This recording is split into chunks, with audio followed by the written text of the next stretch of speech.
चलिए आज बात करते हैं एक ऐसी कहानी की जो सिर्फ इतिहास का एक पन्ना नहीं है, बल्कि ये पैगंबर मोहम्मद सल्लल्लाहु अलैहि वसल्लम के बचपन का वो लम्हा है जिसने उनकी जिंदगी को हमेशा के लिए बदल दिया। ये दास्तान है एक माँ और बेटे के अटूट रिश्ते की, एक मासूम सी ख्वाहिश की और एक ऐसे सफर की जहां हर कदम पर सब्र का इम्तिहान था। तो इस कहानी की शुरुआत होती है एक सवाल से, एक बहुत ही मासूम सा सवाल, लेकिन इतना गहरा कि उसने एक माँ के दिल में दबे सारे गमों को मानो बाहर ला दिया। बात उस वक्त की है जब वो सिर्फ 6 साल के थे। उनकी वालिदा आमिना बिन्त वहाब अपने प्यारे बेटे के पास बैठी थीं। बड़े प्यार से उनके बालों में हाथ फेर रही थीं। उनके चेहरे पर तो अपने बेटे के लिए एक सुकून था, लेकिन दिल के किसी कोने में एक गम भी छुपा हुआ था।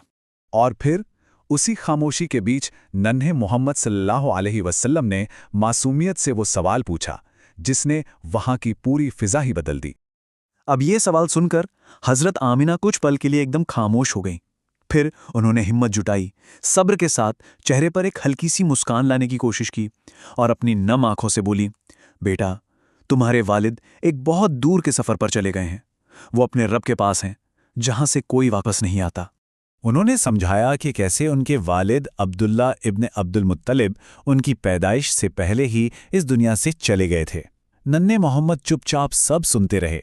उम्र तो बहुत छोटी थी, लेकिन वो समझ गए थे कि उनके वालिद अब कभी लौटकर नहीं आएंगे। और ये सब सुनने के बाद उनके नन्हे से दिल में एक ख्वाहिश जागी। उन्होंने कहा, अम्मी जान, मैं अपने अब्बा जान की कब्र देखना चाहता हूं, क्या आप मुझे वहां ले चलेंगी? और एक बच्चे की ऐसी ख्वाहिश एक माँ के लिए तो हुक्म जैसी ही होती है ना? तो बस यहीं से शुरुआत होती है उस सफर की, जो सिर्फ मीलों का नहीं बल्कि जज्बातों का, भावनाओं का सफर था। एक ऐसा सफर जो एक बच्चे की मासूम ख्वाहिश पूरी करने के लिए शुरू तो हुआ, लेकिन उसका अंत क्या होगा ये किसी ने सोचा भी नहीं था।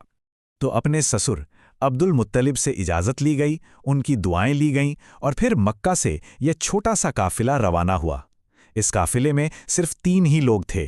अब ये कोई आसान सफर तो था नहीं, बिल्कुल नहीं। मक्का से मदीना का वो रास्ता, तपता हुआ रेगिस्तान, जहां दिन में सूरज मानो आग उगल रहा हो और रातें उतनी ही ठंडी और सुनसान।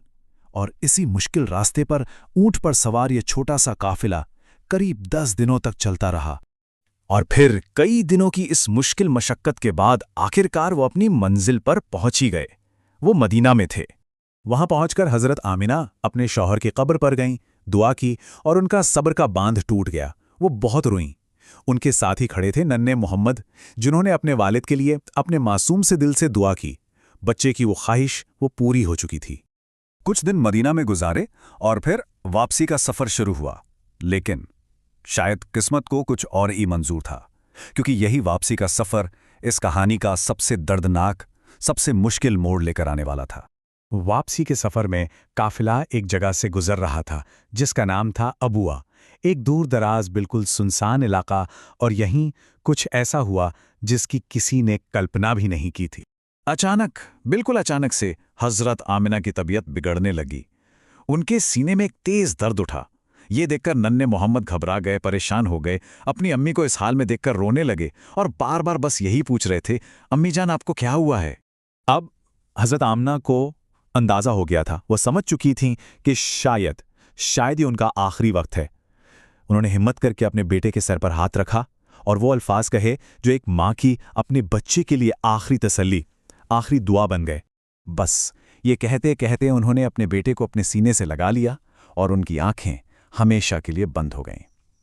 उस वीरान रेगिस्तान में वो मासूम बच्चा अब अपनी माँ से भी जुदा हो चुका था। ये हादसा यकीनन बहुत दर्दनाक था।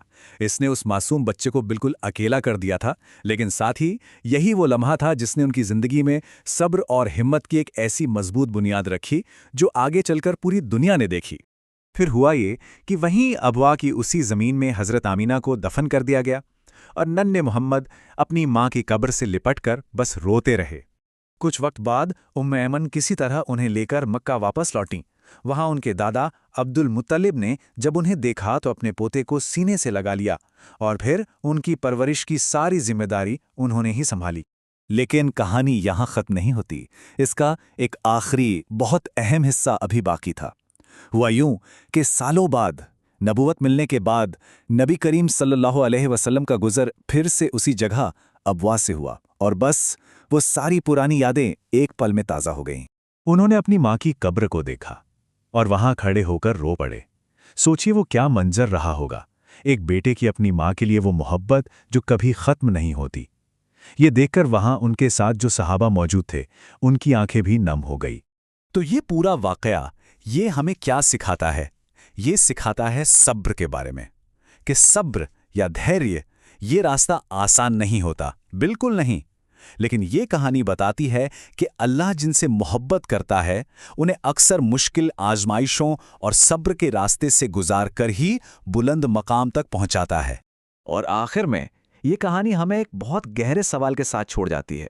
सोचने वाली बात है ना, कि कैसे कभी-कभी बचपन में मिले सबसे गहरे जख्म ही आगे चलकर एक अजीम मकसद वाली जिंदगी के लिए सबसे जरूरी ताकत बन जाते हैं।